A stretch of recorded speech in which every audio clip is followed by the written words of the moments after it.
ذکر حسین علیہ السلام تو کرتے ہیں، ہمیں ببانگ دہل کرنا چاہیے، اس میں کوئی دوسری رائے نہیں، کیونکہ اگر دل میں اہل بیت کی محبت نہیں ہے، اگر دل میں اہل بیت کا غم نہیں ہے صاحب، اگر آنسوؤں سے وہ غم نہیں چھلکتا، تو پھر بنیادی طور پہ تاریخی جملے ہیں جس کو لوگ صحیح طور سے بیان نہیں کرتے۔ امام علی مقام علیہ السلام نے فرمایا کہ ان سے جا کر کہو کہ ایک رات کی مہلت دیں، نم کر دے گا، کاش ان کو ہدایت مل جائے۔ تو ایک رات کی مہلت تو ان کو یوں دی تھی، اور ایک رات کی مہلت آپ دیکھیے یوں لی تھی۔ لمحے کے لیے امیجن کیجئے ناظرین، ایک لمحے کے لیے میں آپ سے سوال کر رہا ہوں،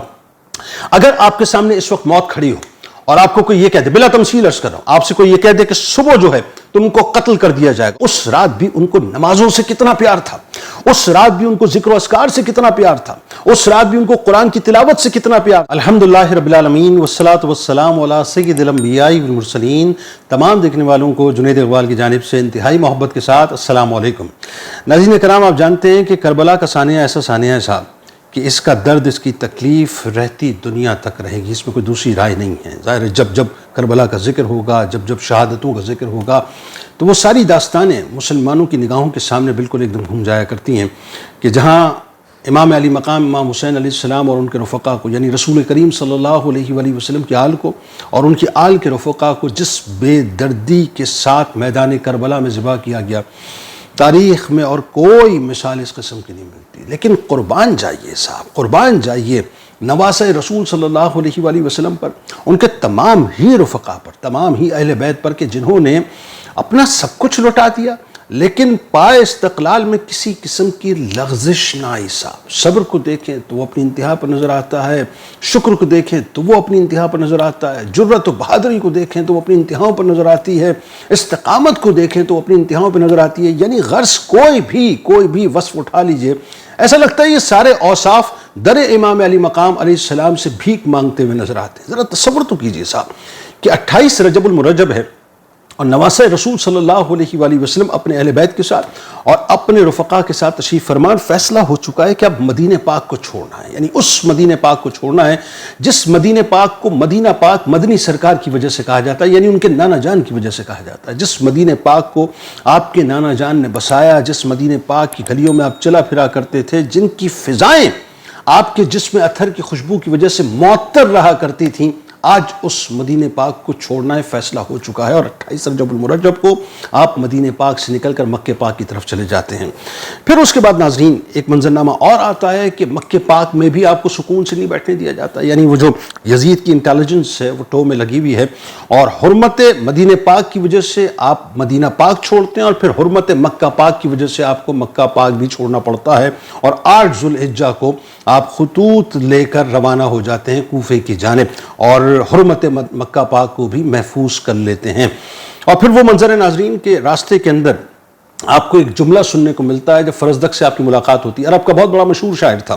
جب آپ نے اس سے پوچھا کہ حال کیا ہے کوفیوں کا، تو اس نے ایک جملے کے اندر بات کو پرو کے رکھ دیا تھا کہ اے امام، ان کے دل تو آپ کے ساتھ ہیں لیکن تلواریں بنیادی طور پہ یزید کے ساتھ ہیں۔ اور پھر وہ موقع صاحب کہ جب آپ کو راستے کے اندر آپ کے سفیر، آپ کے بھائی، آپ کو جان سے زیادہ عزیز، بے انتہا جن پر آپ اعتماد فرمایا کرتے تھے، حضرت مسلم بن عقیل علیہ السلام اور ان کے 2 شہزادوں کی شہادت کی خبر ملتی ہے، حضرت ہانی بن عروہ رضی اللہ تعالیٰ عنہ کی، حضرت عبداللہ رضی اللہ تعالیٰ عنہ کی، حضرت قیس رضی اللہ تعالیٰ عنہ کی شہادتوں کی آپ کو اطلاع ملتی ہے۔ اور پھر وہ موقع ہے کہ پہنچتے آپ اس مقام پہ پہنچتے ہیں کہ جہاں پر آپ کو روک دیا جاتا ہے، یعنی یزیدی لشکر جو ہے وہ آپ کو آ کے روک دیتا ہے۔ حر علیہ السلام جو ظاہر بعد میں جا کے ایمان لے کر آئے، لیکن وہ لشکر آپ کو روک دیتا ہے، اور پھر وہ وقت آتا ہے کہ آپ پر پانی بند کر دیا جاتا ہے، اور پھر وہ وقت آتا ہے کہ شب عاشور جو ہے وہ آ جاتی ہے۔ میں بہت تیزی کے ساتھ آپ کو اس مقام پہ لے کے جانا چاہتا ہوں، کیونکہ جو بات میں اب آپ سے کرنے جا رہا ہوں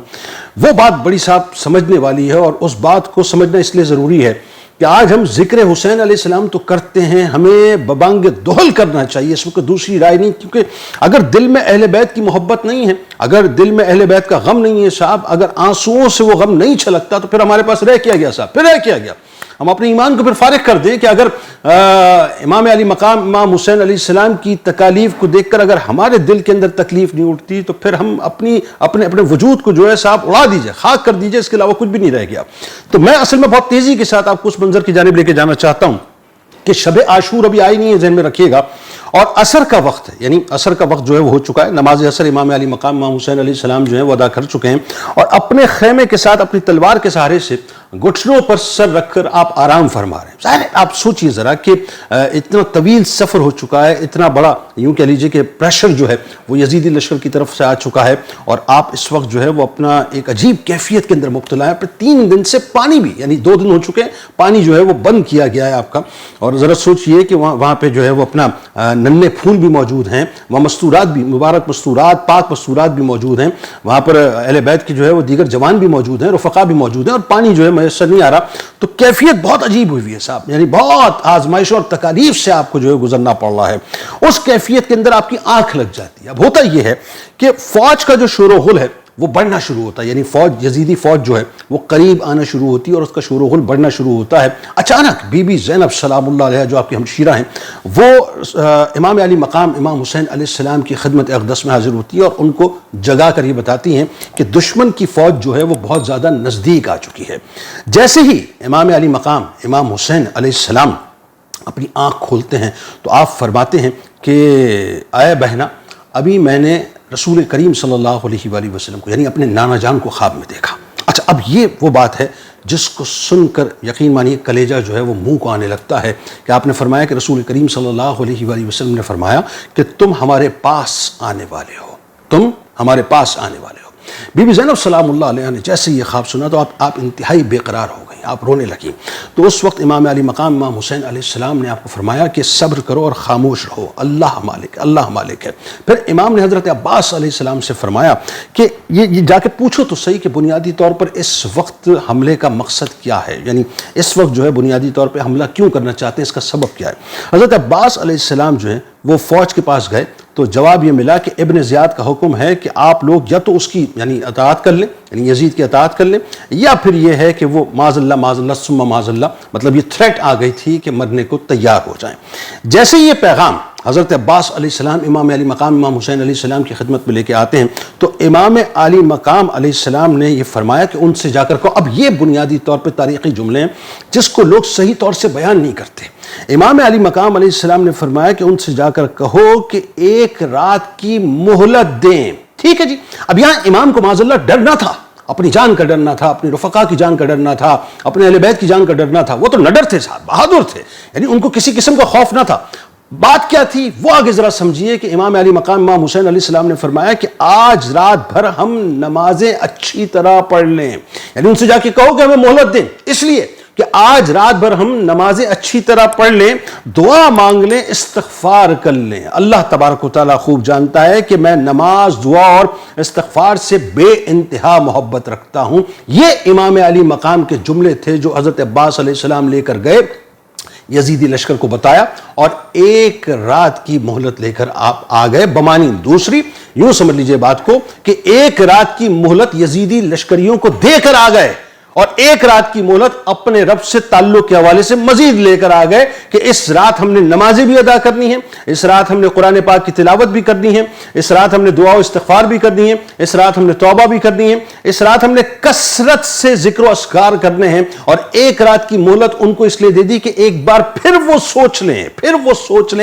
وہ سمجھ لیں کہ جو کام وہ کرنے جا رہے ہیں اس کی وجہ سے وہ واصل جہنم ہو جائیں گے۔ ہو سکتا ہے ان کو ہدایت مل جائے اور وہ دوبارہ پلٹ کر واپس آ جائیں، تائب ہو جائیں، اور یہ سمجھ لیں کہ جس کے قتل کے وہ درپے ہیں، یعنی جن کو وہ شہادت گاہ تک پہنچا چکے ہیں اور یوں کہہ لیجئے کہ اپنا شہید کرنا چاہتے ہیں، بنیادی طور پہ وہ امام علی مقام نواسہ رسول صلی اللہ علیہ وآلہ وسلم ہیں۔ وہ کسی اور کے ساتھ دشمنی نہیں کر رہے، وہ کسی اور کو شہید نہیں کرنا چاہتے، بلکہ وہ آل رسول صلی اللہ علیہ وآلہ وسلم کو شہید کرنا چاہتے ہیں۔ تو امام علی مقام امام حسین علیہ السلام نے ایکچولی یزیدیوں کو 1 رات کی اور مہلت دی تھی کہ کاش ہو سکتا ہے کہ وہ پلٹ کے ایمان کی طرف آ جائیں اور وہ یوں کہہ لیجئے کہ اپنا اصلاح کی طرف آ جائیں، اور وہ یہ سمجھ لیں کہ بنیادی طور پہ جو یہ کام کرنے جا رہے ہیں وہ ان کو واصل جہنم کر دے گا، کاش ان کو ہدایت مل جائے۔ تو 1 رات کی مہلت تو ان کو یوں دی تھی، اور 1 رات کی مہلت آپ دیکھیے یوں لی تھی کہ آپ ذرا تصور کیجئے صاحب کہ صبح جس وقت اذان فجر ہو جائے گی اور نماز فجر ادا ہو جائے گی،